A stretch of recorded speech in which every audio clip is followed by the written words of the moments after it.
What's up, Guardians? Profane here. Thanks for checking out the video. This week, the Birthplace of Vile enters into the Nightfall rotation. Not the easiest Nightfall, and definitely not the easiest Grandmaster to complete. But today we will be breaking down all the current cheeses, workarounds, best loadouts, and best strategies to easily complete this Nightfall on any difficulty level, whether you're attempting it as a team or as a solo player. It'll be a good week to farm Nightfalls since the loaded question is the weekly reward, with Adept versions only dropping in Grandmaster difficulty.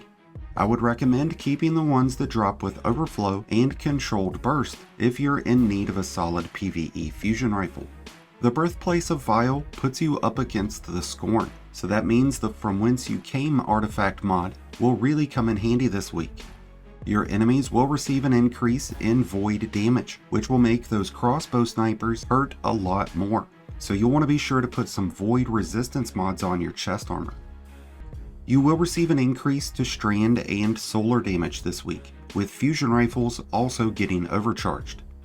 And with fusion rifles getting overcharged this week, it would be a good idea to use a stasis fusion rifle that comes with chill clip. That way you'd be able to easily handle the overload and unstoppable champions, and give your team some added crowd control. When it comes to your team's dynamics, hunters will provide the best level of support by utilizing tether, but a golden gun would really help take down those tougher enemies a lot faster. But the benefits of a tether and invisibility will really come in handy. Well of Radiance will be the best bet for Warlocks to have extra survivability, but a Strand build could be an extremely effective option, and the same would go for Titans.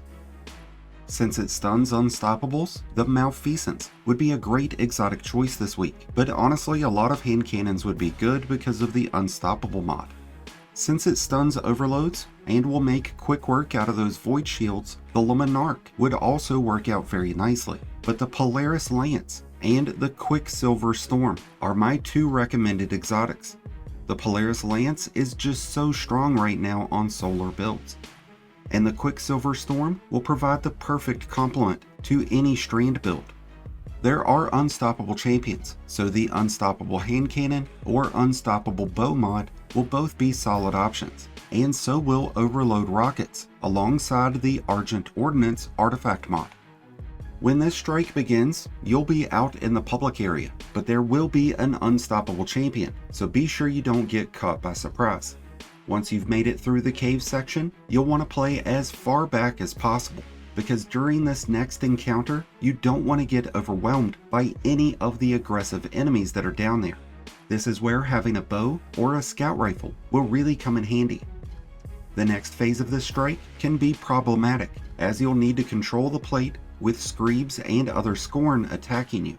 What you might not have known is that you can actually just focus on killing all the enemies, and then once they've stopped spawning, you can easily capture the plate. That way you don't lose any lives in the process. This is also an area that an invisible hunter could really speed things up a bit. The next couple of sections to this strike are just segues as you make your way to the next plate phase, but there will be snipers, so just watch out as you're going through. Once it's time to capture the next set of plates, you'll want to coordinate with your team so you can tackle these one at a time. An invisible hunter can make pretty easy work out of this whole process, but if that's not an option, you'll want to play as defensively as possible, because there's a lot of things that are going to try to blow up right in your face. To make this process a little easier, you can use the barriers behind the plates, or when you're on the left side, there's ledges adjacent to the plates. This way you can engage with the enemy from a distance and then run down to capture the plate a little bit at a time. Once the next group of enemies spawn in, just back up. You'll have a few more small groups of enemies to push through on your path to the final boss encounter, but these shouldn't be much of a problem for you as long as you remember to keep at a distance. Once you've reached the final boss encounter, things can get pretty chaotic. You're in a small room with a big boss and a lot of enemies that are constantly spawning in. There's also 3 separate phases to this encounter because you'll be teleported away 2 different times. In general, the best way to handle this encounter is by continuously rotating around the room as the enemies spawn in, using the different barriers and floor structures as cover.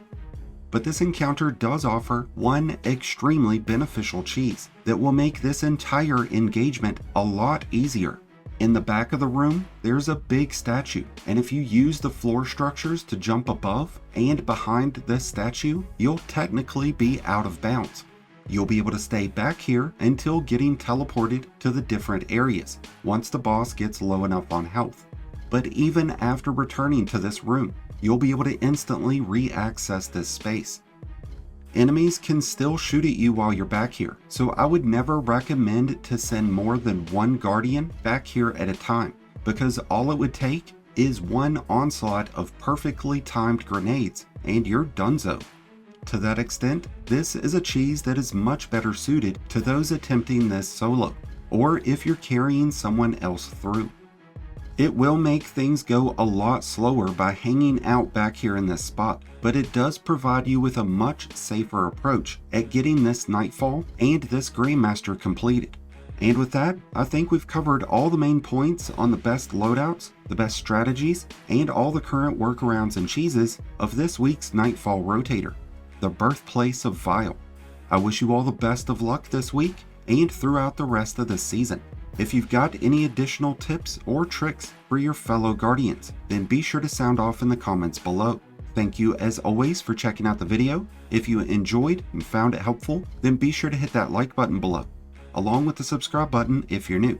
Both are greatly appreciated, and both really do help support the channel. If you're a new Light Guardian just starting your journey, or a battle-hardened veteran just looking for a new home, then be sure to check out the Discord link in the description below and join one of the greatest communities in all of Destiny. And until next time, Guardians, this has been Profane, wishing you all some happy hunting.